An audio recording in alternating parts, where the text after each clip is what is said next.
ආයුබෝවන් 13 ශ්‍රේණිය ඉංජිනේරු තාක්ෂණවේදිය විෂය යටතේ හතරවන නිපුණතාවයට අයත් විෂය කරුණු පිළිබඳවයි මෙහිදී විමර්ශනයට භාජනය කරන්නේ. ඒ අනුව 4.3 සහ 4.4 නිපුණතා මට්ටම් වලට අයත් විෂය කරුණු පිළිබඳව ප්‍රධාන වශයෙන් සාකච්ඡා කරනවා. මීට ඉහතදී 4.1 සහ 4.2 නිපුණතා මට්ටම් වලට අයත් විෂය කරුණු පිළිබඳව සාකච්ඡා කළ බව ඔබට මතක ඇති. මෙම පාඩම තුලින් ද්‍රාව සහ වායව ජව සම්ප්‍රේෂණ ක්‍රම පිළිබඳව ඔබට හඳුනා ගැනීමේ අවස්ථාවක් ලැබෙනවා. එසේම ද්‍රාව සහ වායව ජව සම්ප්‍රේෂණ පද්ධතිවල භාවිත වන පාලන උපාංග පිළිබඳව හඳුනා ගැනීමටත් ආරක්ෂක උපාංග පිළිබඳව හඳුනා ගැනීමටත් මෙහිදී අවස්ථාව හිමි වෙනවා. එමෙන්ම ඔබ භාවිත කරන යන්ත්‍ර උපකරණ හා විවිධ අවයවයන්හි නිරාපද සාධකයේ පවතින වටිනාකම පිළිබඳවත් ඔබට හඳුනා ගැනීමට අවස්ථාව ලැබෙනවා. පාඩම අවසානයේදී ද්‍රාව සහ වායව ජව සම්ප්‍රේෂණ පද්ධති වල යෙදීම් ලැයිස්තුගත කිරීමටත් මෙම තරල ජව සම්ප්‍රේෂණ ක්‍රම අතර වාසි අවාසි සංසන්දනය කිරීමටත් ඒ වගේම ප්‍රධාන උපාංග ලැයිස්තුගත කිරීමටත් ඒවා වෙන වශයෙන් හඳුනා ගැනීමටත් ක්‍රියාකාරක භාවිත කිරීමේදී නිවැරදි කපාටය තෝරා ගැනීමටත් අවශ්‍යතාව අනුව කපාටය තෝරා ගැනීමටත් ආරක්ෂිතව මෙම කාර්යයන් සිදු කිරීමටත් එමෙන්ම නිරාපද සාධකය පිළිබඳ අවධානයෙන් යුක්තව උපකරණ සහ උපාංග භාවිතයටත් ඇති හැකියාව ලැබෙනවා. අපි ප්‍රථමයෙන් ඔබ මේ වන විට හඳුනාගෙන ඇති යාන්ත්‍රික ජව සම්ප්‍රේෂණ ක්‍රම පිළිබඳව විමසා බලමු. පටි එළවුම්, දැතිරෝධ එළවුම්, දම්වැල් එළවුම් ආදී විවිධ එළවුම් ක්‍රම පිළිබඳව ඔබ මේ වන විට හොඳින් අවබෝධ කරගෙන ඇති.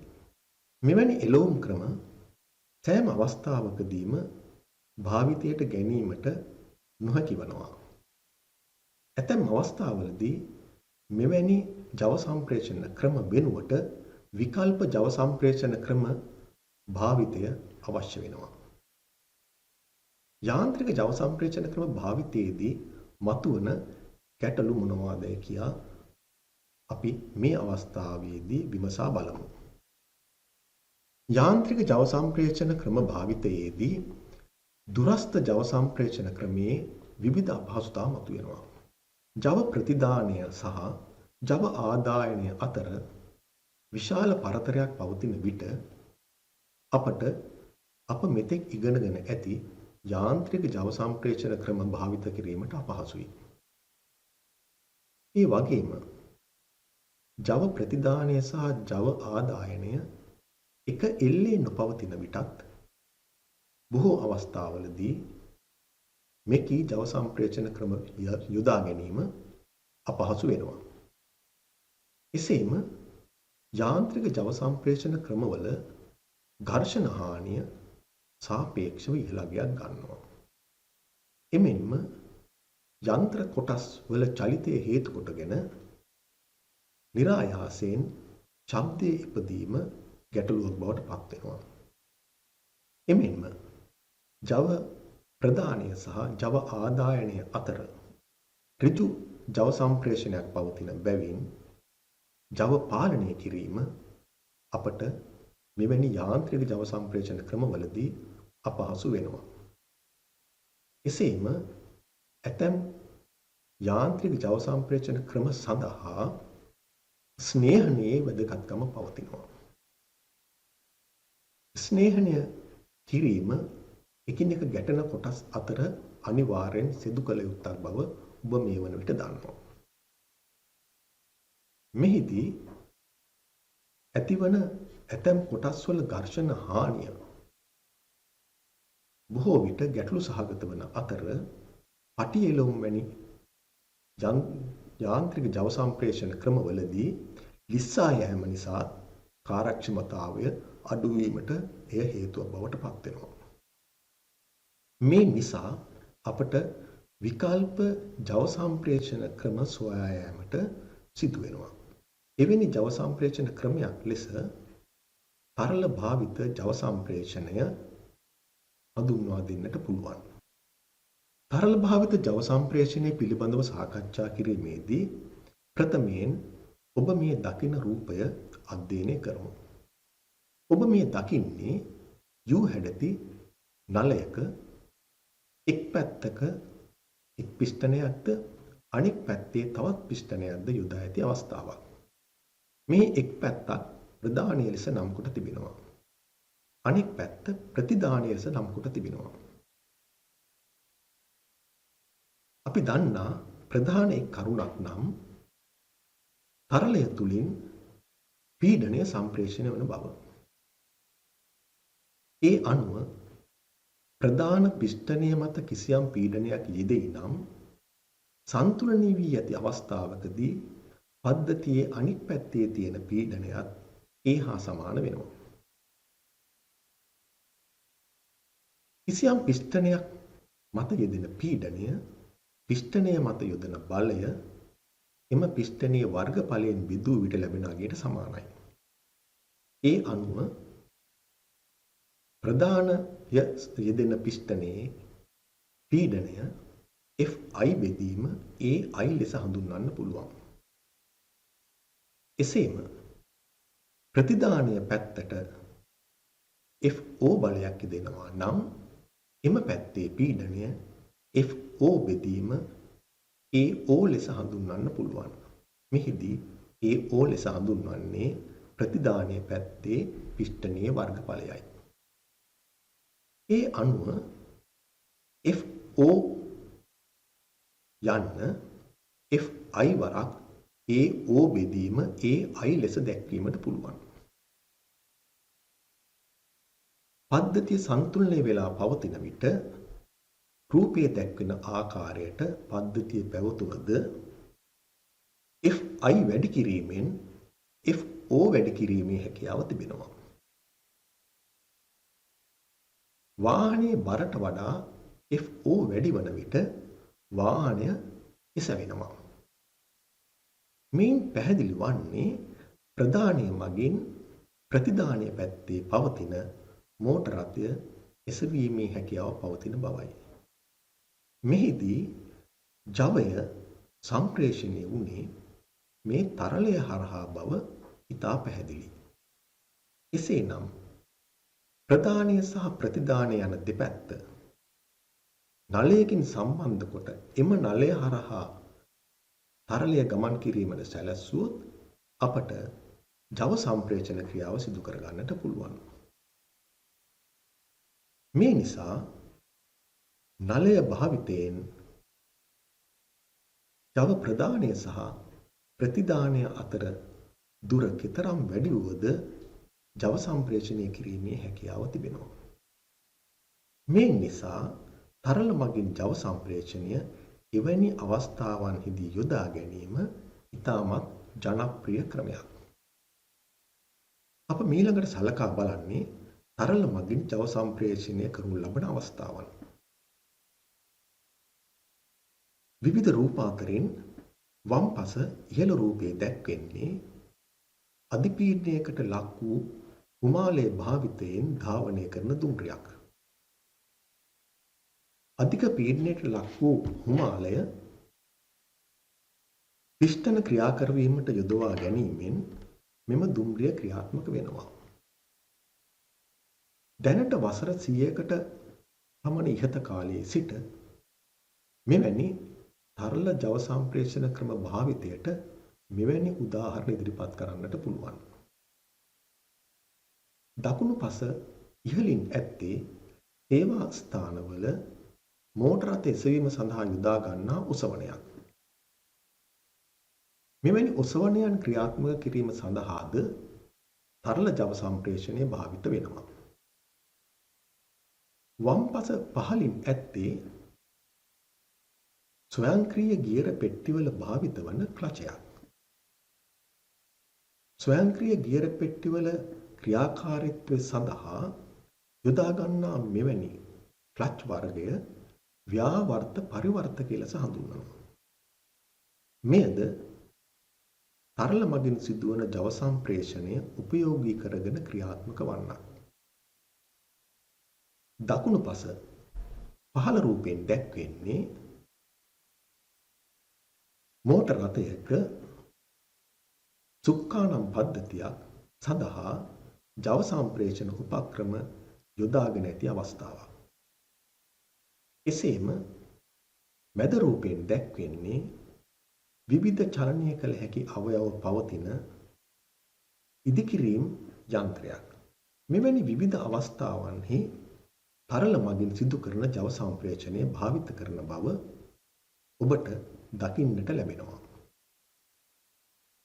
මෙවැනි තරල ජව සම්ප්‍රේෂණ පද්ධතියක පොදු අවයව පහත ආකාරයෙන් දක්වන්නට පුළුවන්.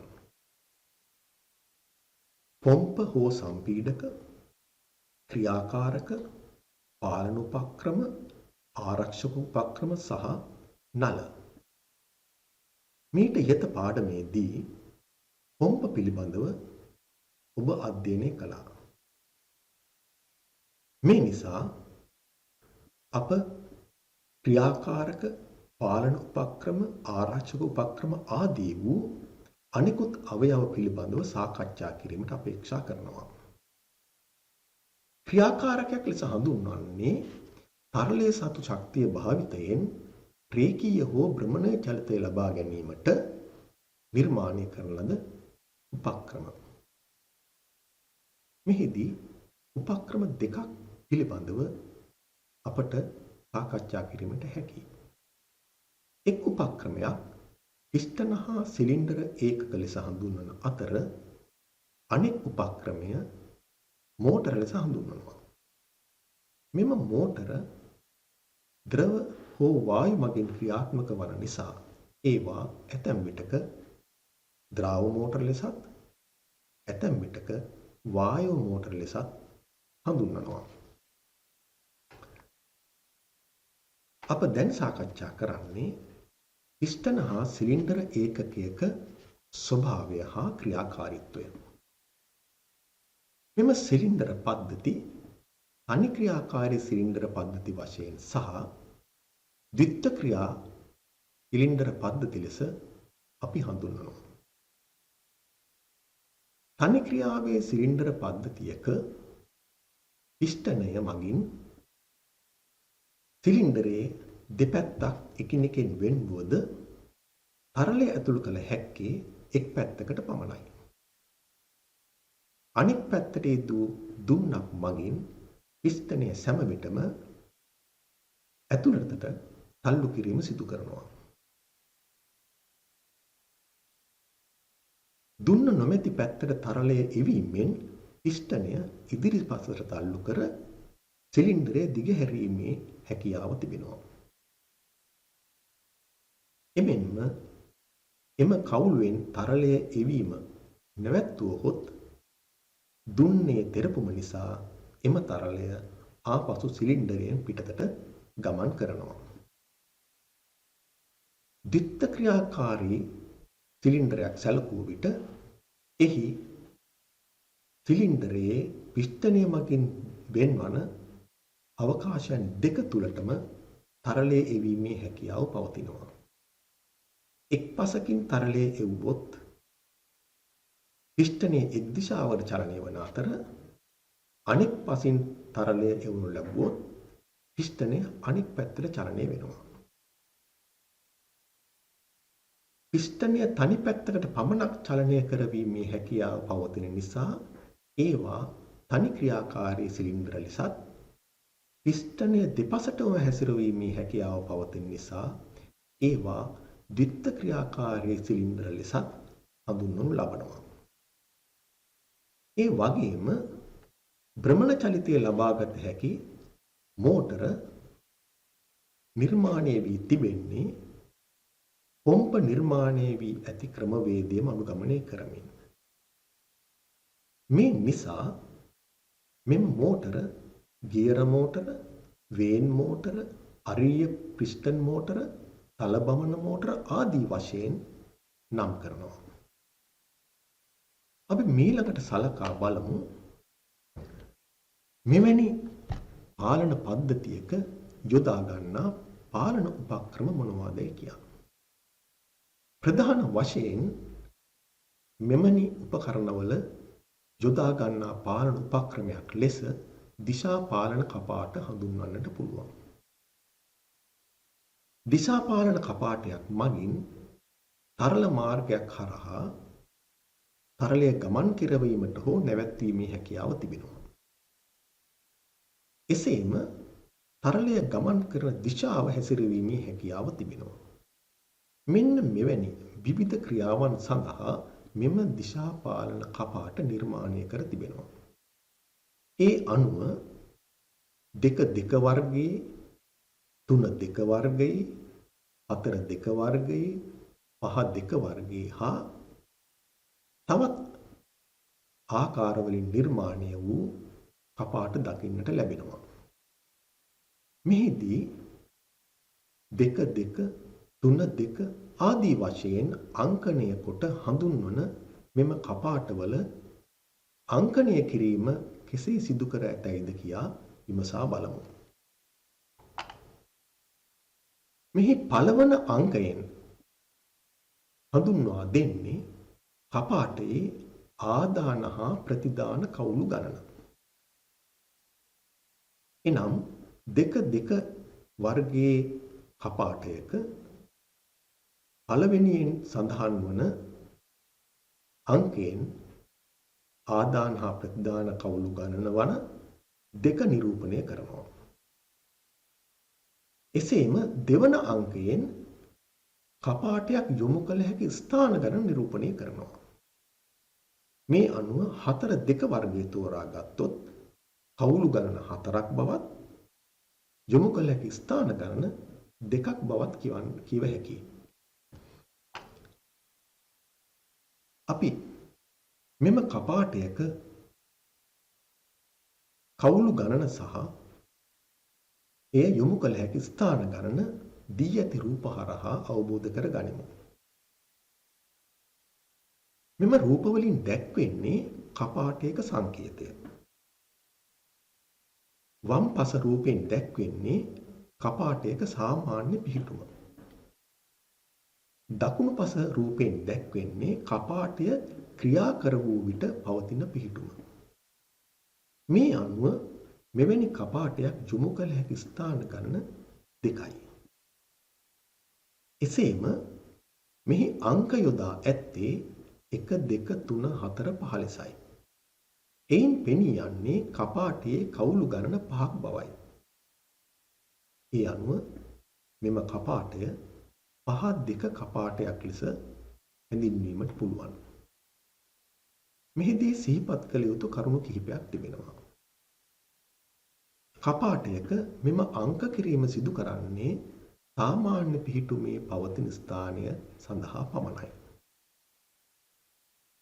එසේම 2 4 වැනි එක පැත්තක පවතින එම කවුළු ක්‍රියාකාරකය හා සම්බන්ධ වෙනවා.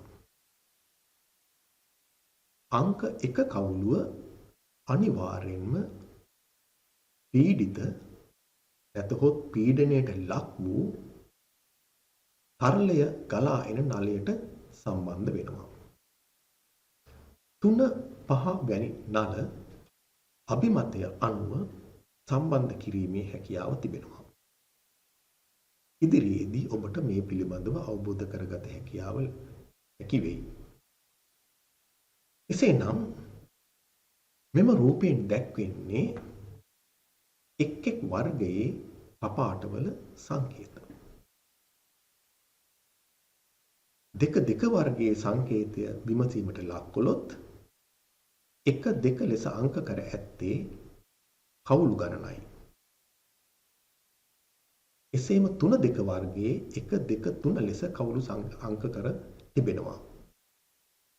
එසේම 1 2 3 4 ලෙස 4 වර්ගයේ කපාටයේ කවුළු නම් කර තිබෙනවා. 1 2 3 4 5 ලෙස 5 වර්ගයේ කපාටයේ කවුළු අංක කර තිබෙනවා.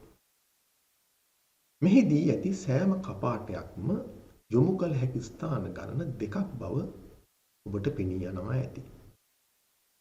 මෙම වර්ගවලට අමතරව ස්ථාන 3කට යොමු කළ හැකි කපාටද අපට දකින්නට හැකියාව ලැබෙනවා. දැන් බලමු 2 වර්ගයේ කපාටයක් අප මෙවැනි පද්ධතියකට සම්බන්ධ කරන්නේ කෙසේද කියා. ජව සම්ප්‍රේෂණ පද්ධතියක පොම්පය මගින් ගලා එන තරලය භාවිත කිරීමෙන් මෝටරයක් ක්‍රියාත්මක කරන අවස්ථාවක් බලමු. වම්පස රූපයෙන් දැක්වෙන්නේ පොම්පය හා මෝටරය කපාටය හරහා සාමාන්‍ය අවස්ථාවේදී සම්බන්ධ කර ඇති තත්ත්වය. මෙහි 1-2 කවුළු අතර සම්බන්ධතාවක් පෙන්වන්නේ නැහැ. මේ නිසා සාමාන්‍ය අවස්ථාවේදී මෝටරයෙන් ගලා එන පොම්පයෙන් ගලා එන තරලය මෝටරය වෙත ගමන් කරන්නේ නැහැ. දෙවන රූපය පරීක්ෂා කර බලමු. එහි ඇත්තේ ක්‍රියාකාරී වූ පිහිටුමයි. එම අවස්ථාවේදී 1-2 කවුළු අතර සම්බන්ධතාවයක් දැක්වෙනවා. ඒ අනුව පොම්පයෙන් ගලා එන තරලය මෝටරය වෙත ගමන් කරනවා. මේ නිසා මෝටරය ක්‍රියාත්මක වෙනවා. එයින් අවබෝධ කරගත හැක්කේ මෙම කපාටය සාමාන්‍ය තත්ත්වයේ පවතින විට මෝටරය ක්‍රියාත්මක නොවන බවත් ක්‍රියා කර වූ විට නැතහොත් කපාටය ක්‍රියාත්මක කර වූ විට මෝටරය ක්‍රියාත්මක වන බවත්. එසේම 3-2 වර්ගයේ කපාටයක් පද්ධතියට සම්බන්ධ වන්නේ කෙසේදයි බලමු. 3-2 කපාටය තනි ක්‍රියාවේ සිලින්ඩරයකට සම්බන්ධ කර තිබෙනවා. කපාටයේ සාමාන්‍ය පිහිටුමේදී 1 හා 2 කවුළු අතර සම්බන්ධයක් පවතින්නේ නැහැ. මේ නිසා පොම්පයෙන් ගලා එන තරලය පිස්ටනය වෙත ගමන් කරන්නේ නැහැ. නමුත් 2-3 කවුළු එකිනෙක සම්බන්ධව පවතින බැවින් තනි ක්‍රියාවේ පිස්ටනයෙහි තරලය 2-3 අතර සම්බන්ධතාවය හරහා ගලා ගොස් කපාටයෙන් පිටතට යනවා. කපාටය ක්‍රියාත්මක කර වූ විට 1 හා 2 කවුළු එකිනෙක සම්බන්ධ වෙනවා. මේ නිසා තනි ක්‍රියාවේ පිස්ටනය සහිත සිලින්ඩරය තුලට මෙම තරලය ගලා ගොස් පිස්ටනය එසවෙනවා. මෙයින් පෙනී යන්නේ තනි ක්‍රියාවේ පිස්ටනයක් කපාටයේ සාමාන්‍ය තත්ත්වයේදී හැකිලී පවතින බවත් කපාටය ක්‍රියාත්මක කර වූ විට එය එසවෙන බවත්. එමෙන්ම 4-2 වර්ගයේ කපාටයක් මෙවැනි පද්ධතියකට භාවිත කරන්නේ කෙසේදයි සලකා බලමු. දී ඇති කපාටය සාමාන්‍ය පිහිටුමේ පවතින ආකාරය අනුව 1-2 කවුළු එකිනෙක සම්බන්ධ වී පවතින අතර 3 කවුළුද ඒ ආකාරයෙන්ම සම්බන්ධ වී පවතිනවා. මේ නිසා පොම්පයෙන් ගලා එන තරලය දී ඇති ද්විත්ව ක්‍රියාවේ සිලින්ඩරෙහි එක් කොටසකට ඇතුල් වෙනවා. මේ නිසා පිස්ටනය පහළට තල්ලු වෙනවා. අනෙක් කොටසේ ඇති තරලය 4 සහ 3 කවුළු හරහා පිටතට ගලා එනවා. කපාටය ක්‍රියාත්මක කර වූ විට 1 හා 4 කවුළු එකිනෙක සම්බන්ධ වෙනවා. එමෙන්ම 2 හා 3 කවුළු එකිනෙක සම්බන්ධ වෙනවා. එවිට තරලය ගලා යන දිශාව මාරු වෙනවා. මේ නිසා පිස්ටනය එසවෙනවා. මේන් පෙනී යන්නේ 4-2 කපාටයක් සාමාන්‍ය අවස්ථාවේදී භාවිත කරන විට පිස්ටනයේ එක් දිශාවකටත් කපාටය ක්‍රියාත්මක කර වූ විට පිස්ටනය අනෙක් දිශාවටත් ගමන් කරන බවයි. දෙක වර්ගයේ කපාටයක් සම්බන්ධ කරන ආකාරය විමසා බලමු. සාමාන්‍ය අවස්ථාවේදී 1 සහ 2 කවුළු එකිනෙක සම්බන්ධව පවතින අතර 4 සහ 5 කවුළුද ඒ ආකාරයෙන්ම සම්බන්ධව පවතිනවා. මේ නිසා ද්විත්ව ක්‍රියාව දක්වන සිලින්ඩරයේ එක් කොටසකට තරලය ඇතුල් වන අතර අනෙක් කොටසේ තරලය පිටතට ගලා යනවා. එසේම කපාටය ක්‍රියාත්මක කර වූ විට 1 සහ 4 කවුළු එකිනෙක සම්බන්ධ වන අතර 2 සහ 3 කවුළුද එකිනෙක සම්බන්ධ වනවා. එවිට සිලින්ඩරය තුල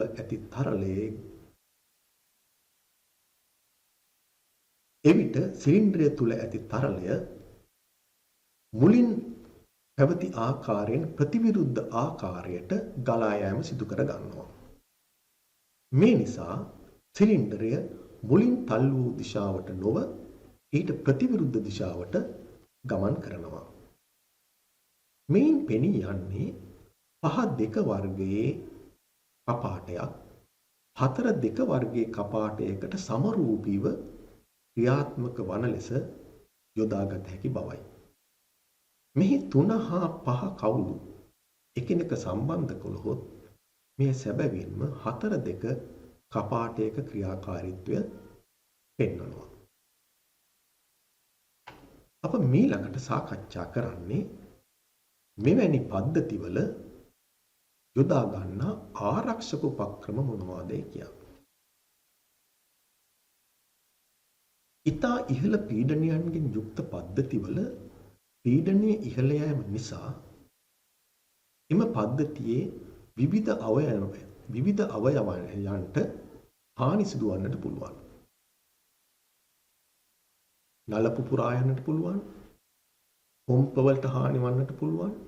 ක්‍රියාකාරකයන්ට හානි වන්න පුළුවන්. මේ නිසා මෙවැනි අනාරක්ෂිත තත්ත්ව වළක්වා ගැනීම සඳහා මෙවැනි පද්ධති වලට විවිධ ආරක්ෂක උපක්‍රම යොදා තිබෙනවා. එවැනි එක් ආරක්ෂක උපක්‍රමයක් අධිපීඩන මිදුම් කපාටය ලෙස හඳුන්වන්නට පුළුවන්.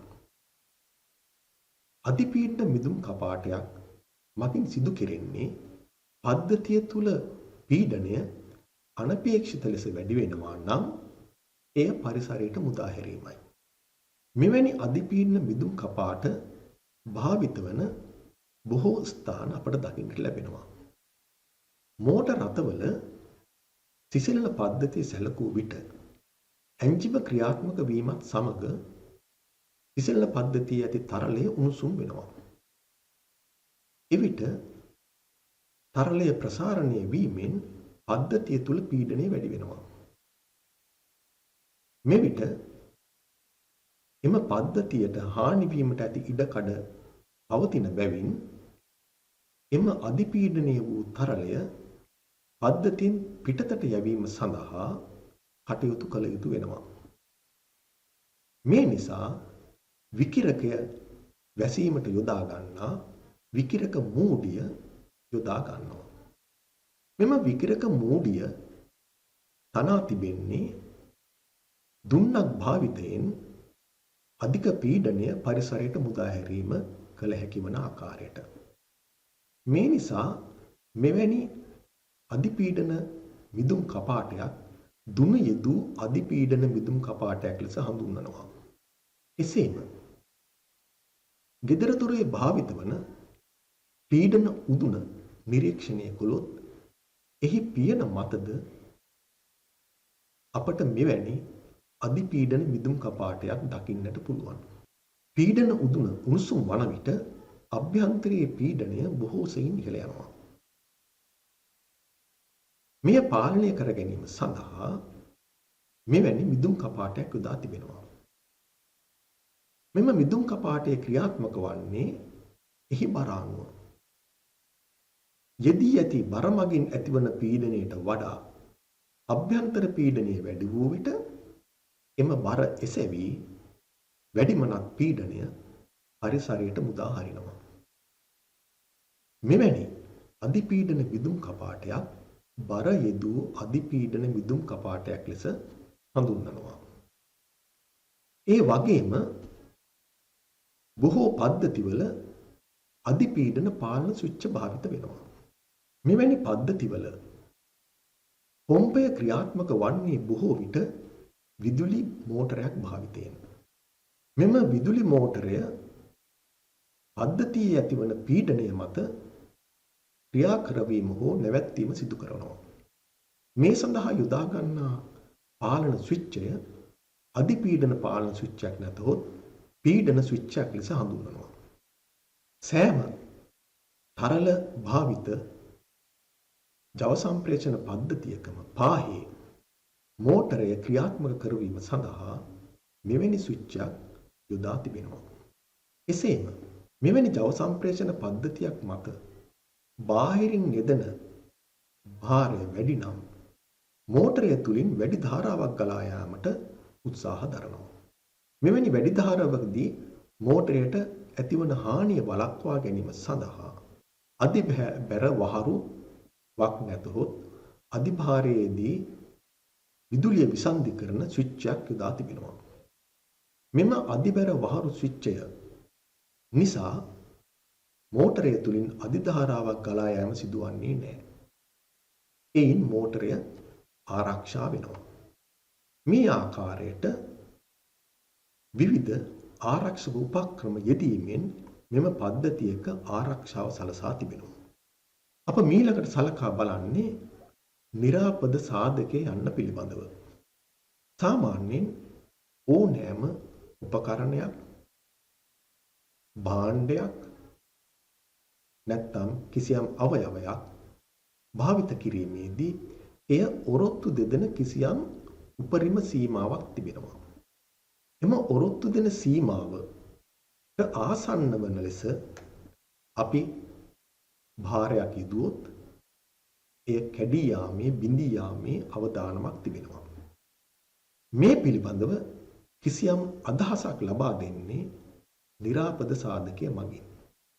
යම් උපාංගයක් නැතිනම් උපක්‍රමයක් භාවිතයේදී ආරක්ෂාව තහවුරු කර ගැනීම සඳහා වන අගයක් ලෙස මෙය හඳුන්වන්නට පුළුවන්. අපි උදාහරණයක් ලෙස දී ඇති රූපය සලකා බලමු. තන්තුවක් යොදා ගනිමින් භාරයක් ඔසවන අවස්ථාවක් මෙම රූපයෙන් දැක්වෙනවා. භාරය කොක්කකින් එල්ලා තිබෙන අතර එය තන්තුවකින් ඉහළට ඔසවනවා.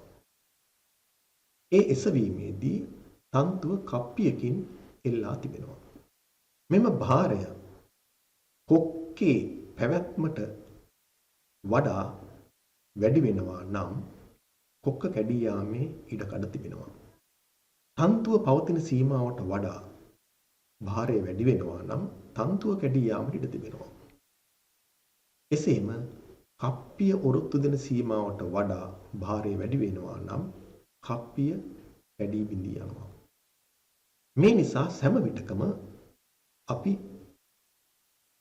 එවැනි උපක්‍රම හෝ උපාංගවල පැවැත්ම සඳහා යොදන භාරය එම උපාංගයන් හෝ උපක්‍රමයන් මත යෙදිය හැකි උපරිම භාරයට වඩා අඩු අගයක් ගත යුතුයි. මේ නිසා නිරාපද සාධකයේ යන්න දැරිය හැකි උපරිම භාරය ක්‍රියාකාරී භාරයෙන් බෙදූ විට ලැබෙන අගය ලෙස දක්වනවා. කිසියම් අවස්ථාවක දැරිය හැකි උපරිම භාරයට ආසන්න ලෙස ක්‍රියාකාරී භාරය පැවතීමෙන් නිරාපද සාධකය එකට ආසන්න වෙනවා. එයින් පෙනී යන්නේ අනාරක්ෂිත බවයි. දැරිය හැකි උපරිම භාරයට වඩා ක්‍රියාකාරී භාරය බොහෝ සෙයින් අඩු නම් නිරාපද සාධකය වැඩි අගයක් ගන්නවා. එයින් අපට පෙනී යනවා ආරක්ෂාව බොහෝ සෙයින් තහවුරු වී ඇති බව. දී ඇති උදාහරණ සලකමු. බර ඔසවන එක යොත නිව්ටන් 5000ක ආතතියකදී බිඳී යයි.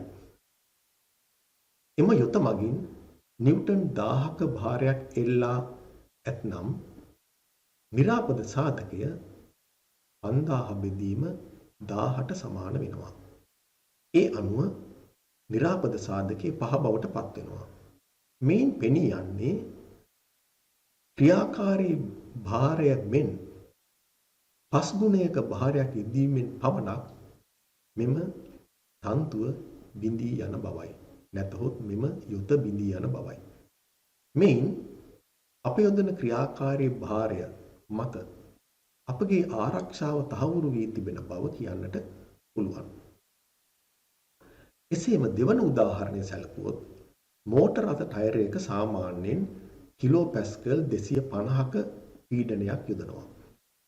වැඩි බරක් ගෙන යාම සඳහා වැඩියෙන් වායුව පුරවන්නට යෑමෙන් මෙම ටයරය කිලෝ පැස්කල් 750කදී පුපුරා යනවා. එසේනම් සාමාන්‍ය භාවිතයේදී නිරාපද සාධකය වන්නේ 750 බෙදීම 250ට සමාන අගයක්. එනම් නිරාපද සාධකයේ 3 බවට පත් වෙනවා. එයින් පෙනී යන්නේ සාමාන්‍ය භාවිතයේදී යොදන ක්‍රියාකාරී භාරයෙන් 3 ගුණයක් දක්වා මෙම ටයරය ඔරොත්තු දෙන බවයි. එයින් අප සිටින්නේ ආරක්ෂක තත්වයකයි අපට කියන්නට පුළුවන්. ඊළඟට තරල වර්ගයේ අණු ජව සම්ප්‍රේෂණ පද්ධති වෙන් කළ හැකි ආකාරය බලමු. අප දන්නවා මේ වන විට තරල පද්ධති ද්‍රව සහ වායු භාවිතයෙන් ක්‍රියාත්මක වෙනවා. ද්‍රව භාවිත මෙවැනි ජව සම්ප්‍රේෂණ පද්ධති ද්‍රාව ජව සම්ප්‍රේෂණ පද්ධති ලෙස හඳුන්වනවා. ඒ වගේම වායු භාවිත වන ජව සම්ප්‍රේෂණ පද්ධති වායව ජව සම්ප්‍රේෂණ පද්ධති ලෙස හඳුන්වනවා. මෙම එක් ජව සම්ප්‍රේෂණ පද්ධති වල භාවිත වන අවයවයන්ගේ සුළු සුළු වෙනස්කම් අපට දකින්නට ලැබෙනවා. ද්‍රාව ජව සම්ප්‍රේෂණ පද්ධතියක තරලය ගබඩා කර ගැනීම සඳහා අපට ටැංකියක් යොදා ගන්නට සිදු වෙනවා. ඊට අමතරව ද්‍රාව පොම්පය, පාලන උපක්‍රම, ක්‍රියාකාරක, ආරක්ෂක උපක්‍රම, නල ආදියද භාවිතයට ගැනීමට සිදු වෙනවා. ඔබ දැන් දකින්නේ ද්‍රාව ජව සම්ප්‍රේෂණ පද්ධතියක පවතින අවයවයන් සම්බන්ධ වී ඇති ආකාරයයි. ද්‍රාව තටාකයෙන් ලබා ගන්නා තරලය පොම්පයට ගෙන යාමට පෙර පෙරණයක් මගින් පිරිසුදු කර ගනු ලබනවා. එසේ කරනු ලබන්නේ ද්‍රාව පොම්පේ ආරක්ෂාව සඳහා. ඉන්පසු පොම්පෙන් සම්පීඩනය කරන තරලය දිශාපාලන කපාටයක් හරහා ක්‍රියාකාරකයට යවනවා. තරල මාර්ගයේ පීඩනය අනපේක්ෂිත ලෙස ඉහළ යාමේදී පද්ධතිය ආරක්ෂා කර ගැනීම සඳහා අධිපීඩන විදුම් කපාටයක් යොදා තිබෙනවා. මෙය මගින් වැඩිමනක් පීඩනයෙන් යුත් ද්‍රවය නැවත ද්‍රව තටාකයේ වෙත යොමු කරනවා. ඒ වගේම ක්‍රියාකාරකයේ වෙත යවන තරලය ආපසු දිශාපාලන කපාටය හරහා නැවත ද්‍රව තටාකයේ වෙත යොමු ලබනවා. මේ නිසා ටැංකියේ ඇති තරලය නිරන්තරයෙන් පොම්පය මගින් පොම්ප කිරීමත් ආපසු ක්‍රියාකාරකයේ සිට ටැංකියට පැමිණීමත් සිදු වෙනවා. අප මීළඟට සලකා බලන්නේ වායව ජව සම්ප්‍රේෂණ පද්ධතියක අවයව මොනවාදයි කියා. මෙවැනි පද්ධතියක වායු සම්පීඩනය කර ගබඩා කර තබා ගැනීම සඳහා වායු සම්පීඩකයක් නැතහොත් වායු සම්පීඩන ඒකකයක් යොදා ගන්නවා. ඊට අමතරව පාලන කපාට, ක්‍රියාකාරක, ආරක්ෂක උපක්‍රම සහ නල භාවිත කරනු ලබනවා. ඔබ දැන් දකින්නේ වායව ජව සම්ප්‍රේෂණ පද්ධතියක අවයව එකිනෙකට සම්බන්ධ වී ඇති ආකාරය. මේ රතු පාට කොටුවකින් වෙන්කොට දක්වා ඇත්තේ වායු සම්පීඩකයට අයත් අවයව ටික. එම අවයව අතර වායු පෙරණයක්, සම්පීඩන පොම්පය ක්‍රියාත්මක මෝටරය, එමෙන්ම එක් දිශා කපාටයක්, වායුව එකතු කර ගැනීමට යොදා ඇති ටැංකියක්, මෝටරේ ක්‍රියාත්මක වීම පාලනය කරන පීඩන ස්විච්චයක්, අධිපීඩන මිදුම් කපාටය ආදී වූ බොහෝ අංගෝපාංගයන් එයට සම්බන්ධ වී තිබෙනවා. සම්පීඩිත වාතය සිලින්ඩරයට යවනු ලබන්නේ දිශාපාලන කපාටයක් ඔස්සේ. මෙහිදී දිශාපාලන කපාටය හරහා ක්‍රියාකාරකයේ වෙත ගමන් කරන තරලය බැහැරවන්නේ පරිසරයට. ඒ වගේම පොම්පය වෙත තරලය ඇදගන්නේ පරිසරයෙන්. මේ නිසා තරලය ලෙස වාතය භාවිත කිරීම සිදු කරන බැවින් එය පරිසරයෙන් ලබා ගැනීමත් පරිසරයට පිට කිරීමත් නිසා අමතර පිරිවැයක් ඒ සඳහා යෙදීමට සිදුවන්නේ නැහැ. මෙම වායු සම්පීඩක ඒකකය පිළිබඳව සාකච්ඡා කළොත් මෙවැනි වායු සම්පීඩන ඒකකයක ක්‍රියාකාරීත්වය අපට මෙම රූපයේ පවතින කොටස් අනුව විස්තර කිරීමට පුළුවන්. මෝටරය මගින් පොම්පය ක්‍රියාත්මක කරනු ලබනවා. මෙහිදී මෝටරය සහ පොම්පය අතර ජව සම්ප්‍රේෂණය සිදුවන්නේ පටි එළවුමක් භාවිතයෙන්.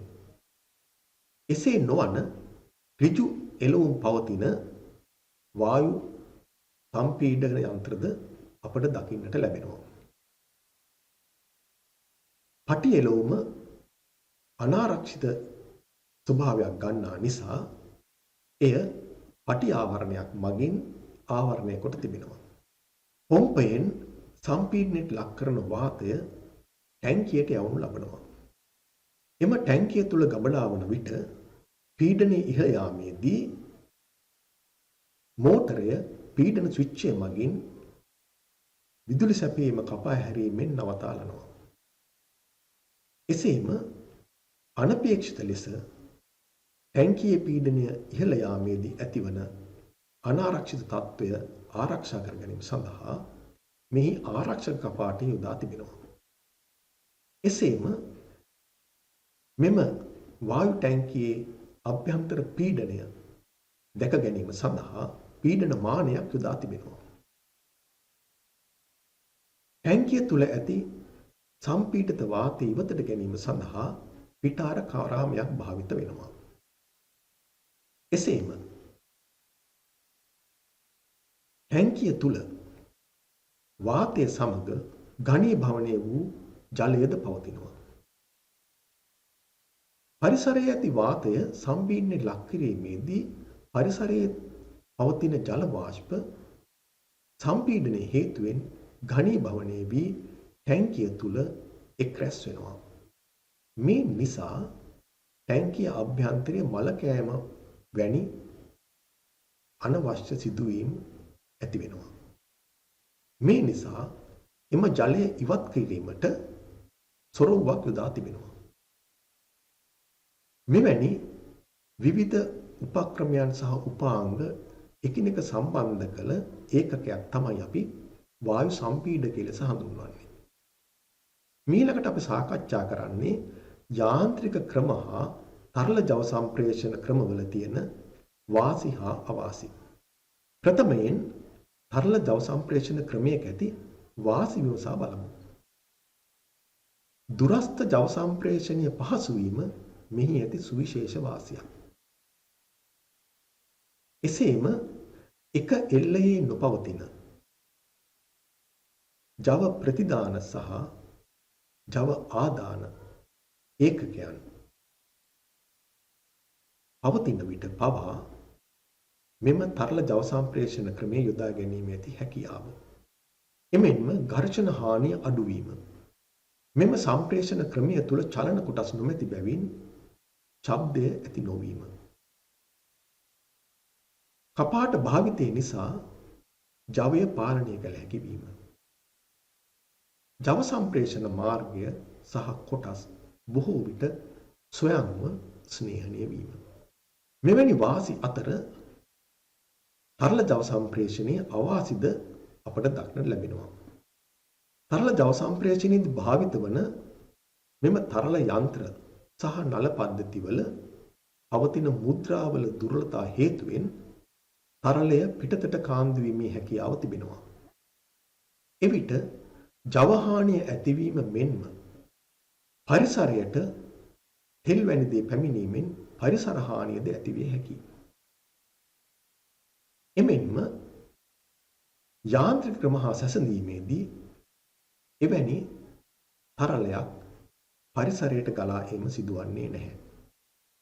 මේ නිසා ජව සම්ප්‍රේෂණයේදී ඇතිවන ජව හානිය එවැනි ක්‍රම වලින් සිදුවන්නේ නැහැ. එසේම කුඩා පරිමාණයේ ජව සම්ප්‍රේෂණ අවශ්‍යතා සඳහා යාන්ත්‍රික ජව සම්ප්‍රේෂණ ක්‍රම භාවිත කිරීම වඩා පහසුදායක වන්නේ තරල ජව සම්ප්‍රේෂණ ක්‍රමයේදී තරල ටැංකි, සම්පීඩන ටැංකි වැනි විශාල ප්‍රමාණයේ ඒකක භාවිත කිරීමට සිදුවීමයි.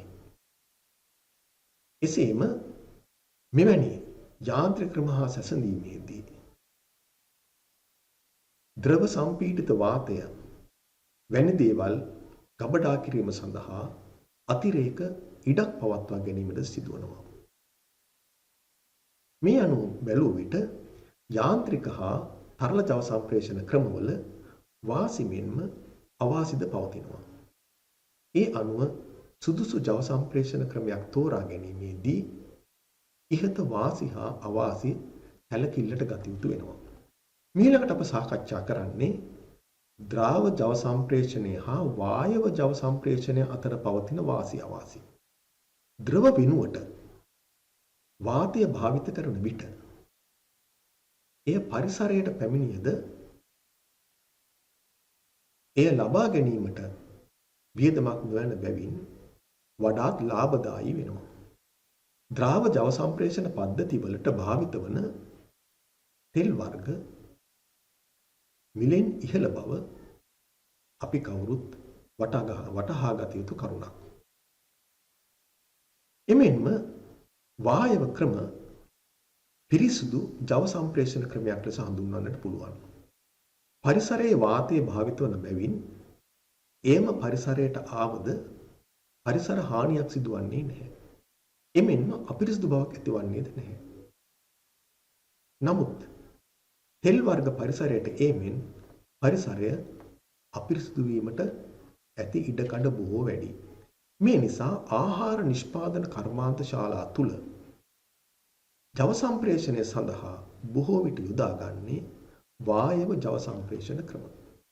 වායව ක්‍රම භාවිතයේදී වර්ග මීටරයට කිලෝ නිව්ටන් 1500ක් වැනි ඉහළ පීඩන පවතින අවස්ථාවන්හිදී වායව ක්‍රම යොදා ගැනීමට හැකියාව ලැබෙන්නේ නැහැ.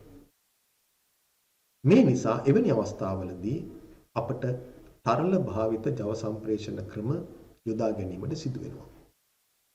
එසේම සම්පීඩනය වීමේදී වාතය උණුසුම් වන බැවින් පරිසරයේ සහ උපාංගවල උෂ්ණත්වය ඉහළ යන අතරම සම්පීඩනයේදී ඇතිවන පරිමාව කුඩා වීම හේතුවෙන් ශක්ති හානියක් ඇති වෙනවා. එසේම තෙල් වැනි දේ පරිසරයට ඒම නිසා අනතුරුදායක තත්ත්වයන්ද ඇතිවීමට හේතු වෙනවා. හිමාලය වැනි වායව ක්‍රම භාවිතයේදී උෂ්ණත්වයේ ඉහළ බව සහ පීඩනයේ ඉහළ බව නිසා පවතින අවදානම් තත්ත්වය ඉතා ඉහළයි. නමුත් තරල භාවිතයේදී උෂ්ණත්වය එතරම් ඉහළ නොයන බැවින් උෂ්ණත්වය නිසා පවතින අනාරක්ෂිත බව බොහෝ සෙයින් අඩුයි. මෙවැනි වාසි අවාසි අපට ද්‍රාව ජව සම්ප්‍රේෂණ හා වායව ජව සම්ප්‍රේෂණ ක්‍රම අතර පවතින බව කීමට පුළුවන්. අපි දැන් බලමු මෙතෙක් උගත් දේ මත දී ඇති අභ්‍යාස කවරේද කියා. වායව ජව සම්ප්‍රේෂණ පද්ධතියකට සම්බන්ධ කර වායු නලාවක් හැඬවීම සඳහා කපාටයක් යොදා ගැනීමට අවශ්‍යව ඇත. සුදුසු කපාටයක් තෝරාගෙන වායු පීඩන නලය කපාටය හා නලාව සම්බන්ධ කරන ආකාරය රූප සටහනකින් දක්වන්න. අප මේ වන විට දන්නවා දෙක වර්ගයේ කපාටයක් භාවිත කළොත් තරලය ගලා යාමට මාර්ගය විවෘත කිරීම සහ තරලය ගලා යන මාර්ගය වැසීමට එම කපාටයෙන් පුළුවන් බව. නලාවක් භාවිතයේදීත් වැදගත් වන්නේ නලාවට තරලයේ සැපයීම සහ තරලයේ නැවැත්වීමයි. ඒ අනුව නලාව සහ සම්පීඩිත වායු නලය අතරට දෙක වර්ගයේ කපාටයක් යෙදීමෙන් අපට මෙම අවශ්‍යතාවය ඉටු කර ගැනීමේ හැකියාව තිබෙනවා. ඊළඟට දෙවන අභ්‍යාසය විමසා බලමු. ඒ වගේම එහි ආ කොටසෙන් කියවෙන්නේ තනි ක්‍රියාවේ සිලින්ඩරයක් පාලනය සඳහා තුන වර්ගයේ කපාටයක් යොදා ගනී. කපාටය මැද පිහිටුමේදී පිස්ටනය ස්ථාවරව පවතින අතර එක් පැත්තකට යොමු කළ විට සිලින්ඩරයේ දිගහැරීමත් අනෙක් පැත්තට යොමු කළ විට එහි හැකිලීමත් සිදුවේ. මෙම කපාටය හා පිස්ටනයේ සම්බන්ධය සංකේතය භාවිතයෙන් අඳින්න. මේ වන විට ඔබ 3-2 වර්ගයේ කපාටයක සංකේතය හඳුනාගෙන තිබෙනවා. මෙහිදී 3-3 කපාටයෙහි ඇති වෙනස නම් දෙපස පිහිටුම් අතර තව අතරමැදි පිහිටුමක්ද පවතින අතරයි. දෙපස පිහිටුම් අතර වෙනත් අතරමැදි පිහිටුමක්ද පවතින බවයි. සාමාන්‍යයෙන් ස්ථාන 3කට යොමු කළ හැකි කපාටවල මැද පිහිටුම සාමාන්‍ය පිහිටුම ලෙස සලකන අතර දෙපස පිහිටුම් ක්‍රියා කර වූ විට එළඹෙන පිහිටුම් ලෙසයි අපි හඳුන්වන්නේ. එසේනම් මැද පිහිටුමට යොමු කර ඇති විට පිස්ටනය ස්ථාවරව පවතිනවා නම් පිස්ටනය වෙත සම්පීඩිත තරලය ගලා නොයන ආකාරයට කපාටයේ කවුළු විසන්ධි වී තිබිය යුතුයි. එසේම එක් පැත්තකට යොමු කළ විට සිලින්ඩරයේ දිගහැරීම සිදුවෙන බවත් අනෙක් පැත්තට යොමු කළ විට හැකිලීම සිදුවෙන බවත් ප්‍රකාශ වෙනවා. මෙවැනි පද්ධතියක දිගහැරීම සිදුවන අවස්ථාව සහ හැකිලීම සිදුවන අවස්ථාව සඳහා යොදාගත යුතු වන සිලින්ඩරය වන්නේ තනි ක්‍රියාකාරී සිලින්ඩරයක්. ඒ අනුව තනි ක්‍රියාකාරී සිලින්ඩරයක් යොදා ගනිමින් 3 වර්ගයේ කපාටයකට සම්බන්ධ කළ විට එක් පැත්තකදී තරලය පිස්ටනයට ගමන් කරන ආකාරයට මෙම කවුළු සම්බන්ධ යුතු බවත් අනෙක් පැත්තට යොමු කළ විට පිස්ටනයෙන් සහ සිලින්ඩරයෙන් එන තරලය පරිසරයට මුදා හැරෙන ලෙසත් මෙම සම්බන්ධතාවය ඇති විය යුතුයි. ඔබ මේ වන විට හඳුනාගෙන තිබෙන කරුණු පදනම් කර ගනිමින් මෙම ගැටලු දෙකට අවශ්‍ය පිළිතුරු ලැබීමට කටයුතු කරන්න. ස්තුතියි.